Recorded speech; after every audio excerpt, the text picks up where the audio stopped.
Magandang gabi po.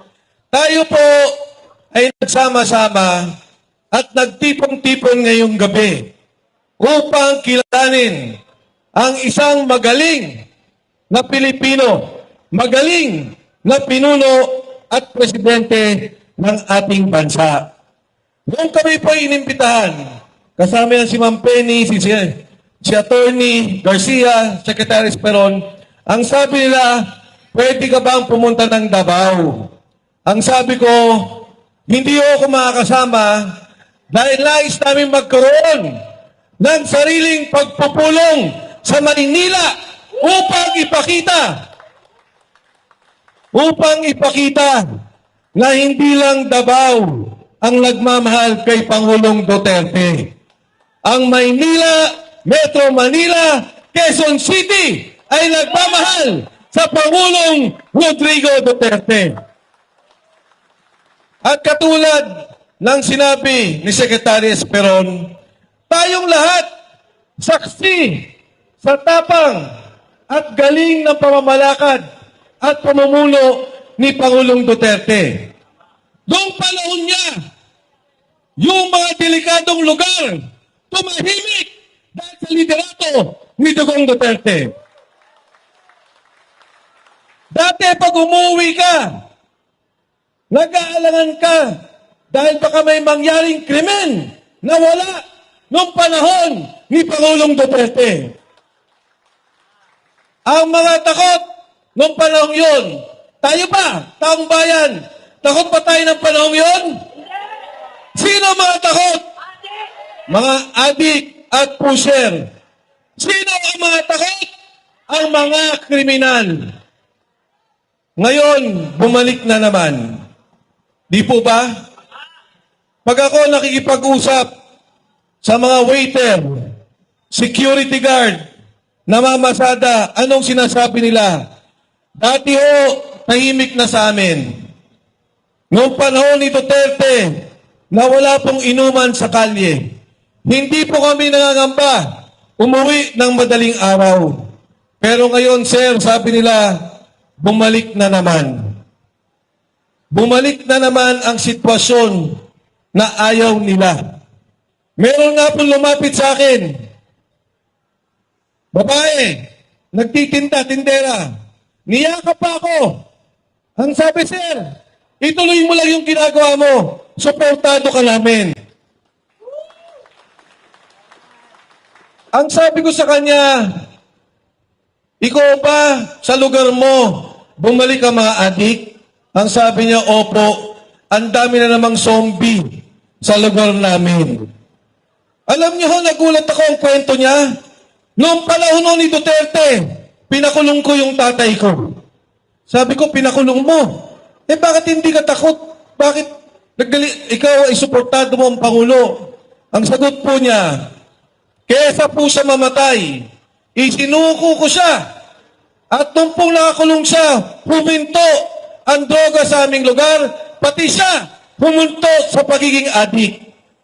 Sabi ko, nakalawas na ba ang tatay mo? Opo. Ano na? Kamusta na siya? Ngayon no, lumala na naman. Bumalik sa droga at ang dami na naman sa lugar namin, puro adik. Ito, magugulat kayo.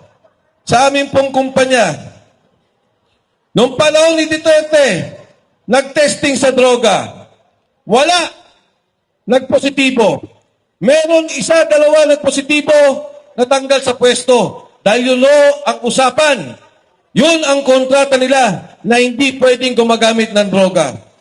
Ngayon kailan lamang nagkaroon ng testing. Nagulat ako, 20 ang positibo. Sa aming kumpanya. Pero dito kayo magugulat. Pagdating ng krame, confirmation, binabaan ang level ng sabu sa dugo. Kaya lahat pumasa na naman. Iba ang ginawa ng krame doon sa level ng sabu sa iyong dugo na kahit ka positibo sa sabu ay pwede kang pumasa sa confirmation. Kaya mawahil yan ang sinasabi nila na kumonti ang adik ngayon. Dahil itinaas na nila ang level ng pagiging adik. Bakit din hindi nila itataas? Dahil ang Pangulo natin mismo ay kaya na po ang nagsabi niya.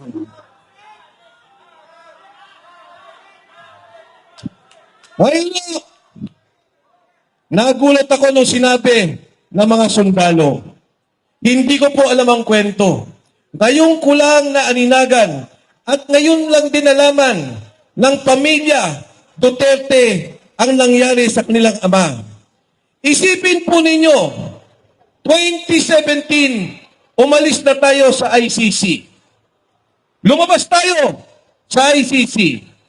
Sinimulan ang investigasyon kay Duterte 2023. Halos 5-6 na taon nang nawala na siya sa posisyon at wala na tayo sa ICC. Ano ang ginawa nila? Ang sabi ng mga sundalo, nagdadala po kami ng pera. Kami ang sumusundo, kami ang nagsisecure, at kami rin, ito ho ang pinakamasama, ang nagdadala ng witness. Doon kami sa lugar, sa bahay ni Saldico, sa Raffles, Makati, at pumupunta rin kami sa Midas Hotel. Dinadala ang mga witness laban kay Pangulong Duterte. Ang ibig sabihin, umpisa pa lang, ginawa na ng kwento, ginawa na ng investigasyon para talagang makulong at madampot ang Pangulong Rodrigo Duterte. Hindi independent, hindi patas, nagagawa ka ng investigasyon kung hindi nagdala ka mismo na magtuturo kay Pangulong Duterte. Di ba ho, ang kwento nila, $2 million, nag-deliver po kami. Nagdi-deliver kami ng pera kay Senator Trillanes. Siya ang nagdadala ng witness sa Midas at doon sa Raffles. Kailan ka naman nakakita na yung tao walang krimen, kukuha ka ng mga testigo, idudugtong-dugtong mo ang storya. Para ano? Para matanggal at madampot ang Pangulong Duterte. Alisin siya sa Pilipinas, dalhin sa malayo, at doon litisin ang kanyang pagkakasala o ang kanyang krimen na kanilang sinasabi. Pero mga kasama, katulad ng sinabi ni Atty. Garcia, ang ICC ang pinakahuli na korte na pupuntahan ng bawat bansa. Pag gumagala ang korte, merong gobyerno, hindi mo kailangan ilabas kung sino man, maging Pilipino o anuman ang kanyang nasyonalidad. Dito pa sa atin, gumagala ba ang korte? May hukom pa tayo? May Korte Suprema ba? Alam niyo mga kasama, si Pangulong Erap nagkaroon ng kaso. Dito nilitis sa Pilipinas. Ikinulong diyan po sa veterans. Nang panahon ng Pangulong Gloria Macapagal Arroyo, nagkaroon din siya ng kaso. Alam niyo, yung kay Erap, 4 billion pesos. Yung Pangulong GMA, 50 million pesos. Ikinulong sa veterans. Dito nilitis si Erap na convict, pinardon ni Gloria Macapagal Arroyo. Si GMA, absuelto at lumabas sa kulungan sa veterans. Bakit hindi nila makasuhan si Duterte sa Pilipinas?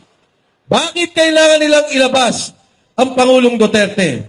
Kung may kaso at may ebidensya sila, bakit nila kailangan ilabas ang Pangulo at hindi dito litisin sa korte, sa batas ng Pilipino, korte ng Pilipinas, sa lupa ng ating Republika ng Pilipinas?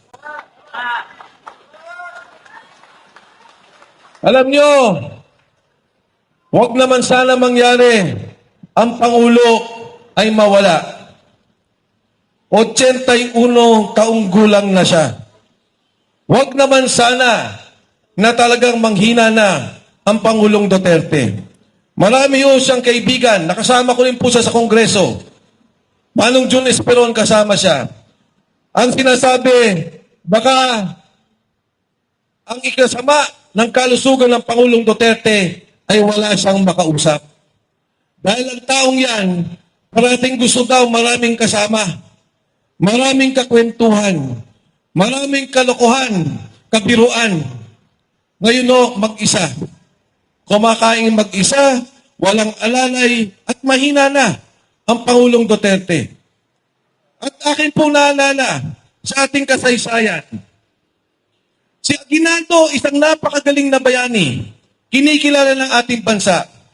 Pero dahil sa kasaysayan natin, na ipinapatay niya si Bonifacio, hanggang ngayon hindi siya mapatawad ng kasaysayan.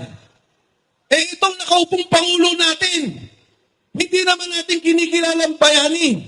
Pinakulong ang isang napakagaling na leader at mamamatay sa dayong bansa.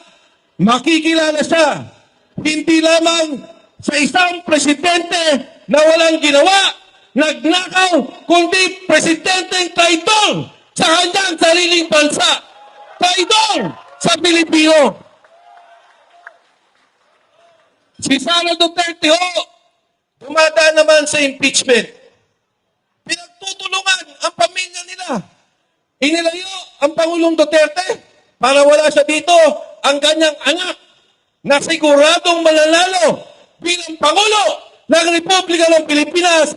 Gusto nilang tanggalin sa posisyon at huwag na makatakbo. Itong ginagawa po nila, huwag kayong magpaloko, mga kababayan. Huwag tayong magpaloko sa bayan ng Pilipinas. Ang ginagawa lamang nila ay tanggalin si Sara Duterte nang sa ganon, hindi siya makatakbong Pangulo sa 2028 dahil alam nila walang makatalo kay Pangulong Sara Duterte.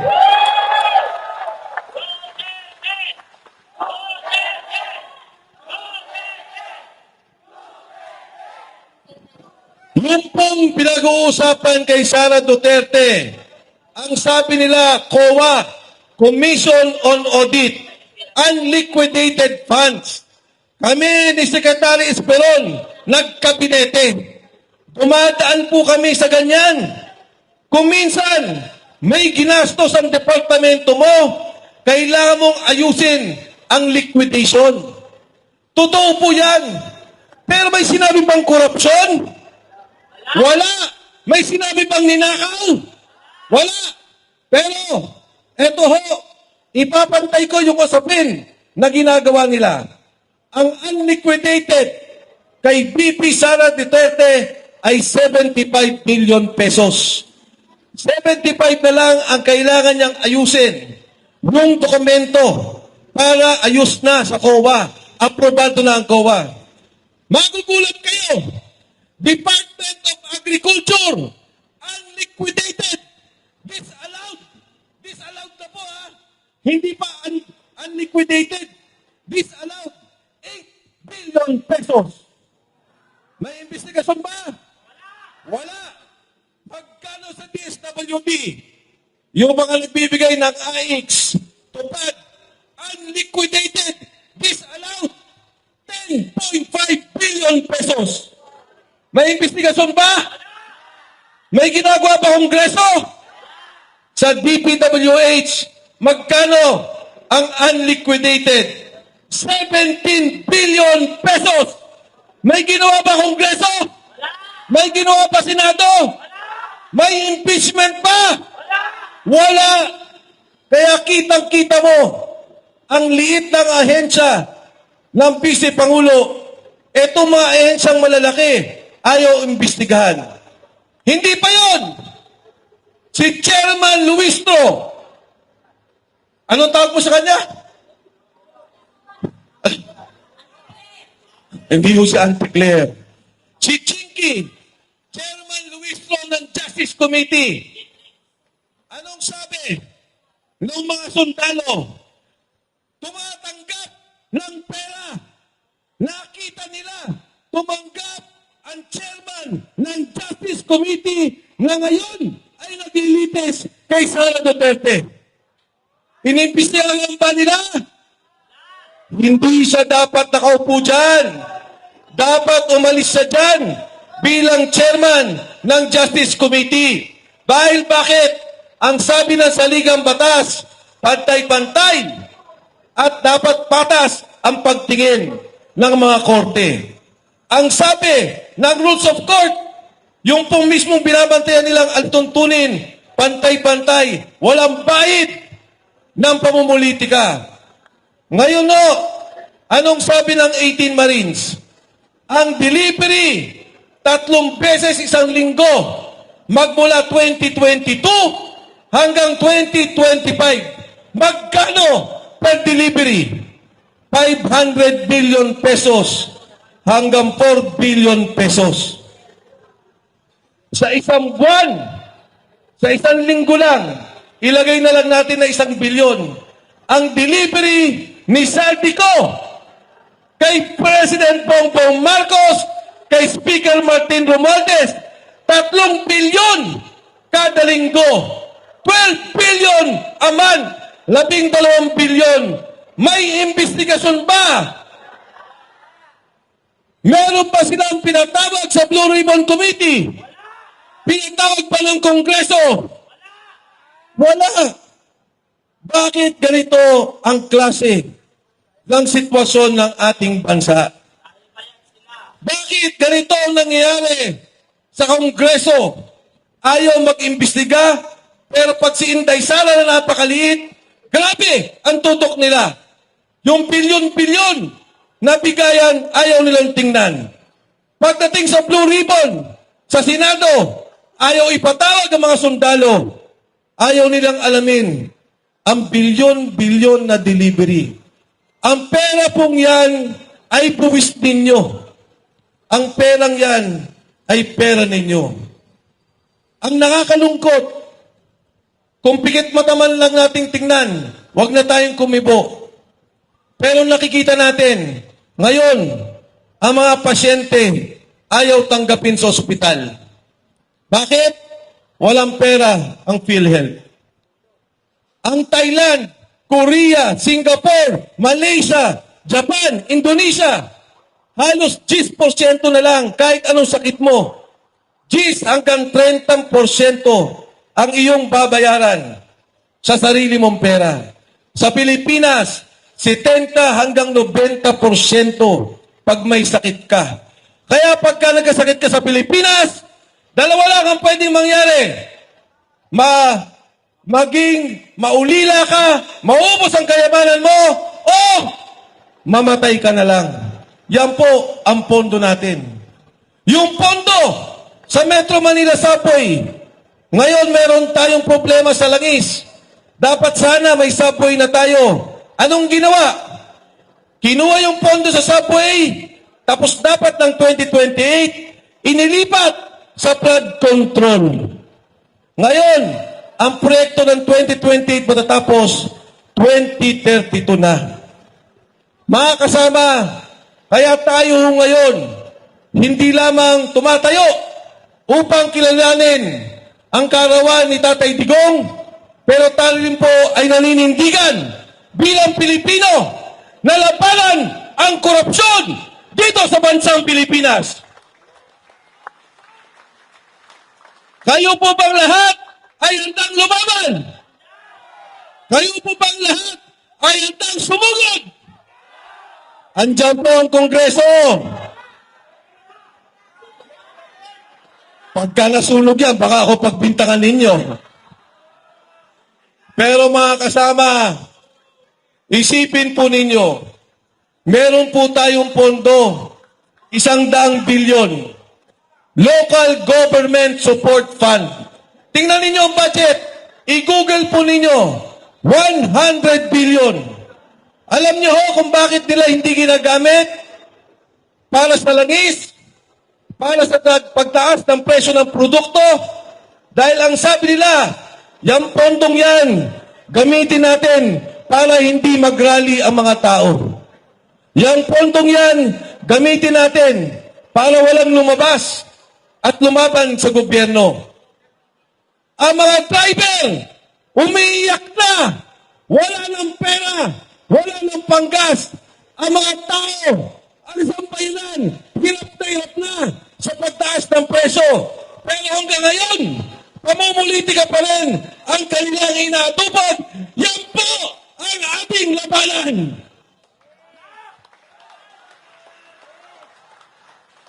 Sa inyo po lahat, hindi ito ang huli nating pagkikita. Hindi ito ang huling nating pagsasama. Hanggat hindi nagre-resign si Bongbong Marcos, tuloy-tuloy ang laban. Hanggat hindi bumababa ang korap na gobyerno, tuloy-tuloy tayo lumaban, mga Pilipino. Mabuhay si Digong Duterte!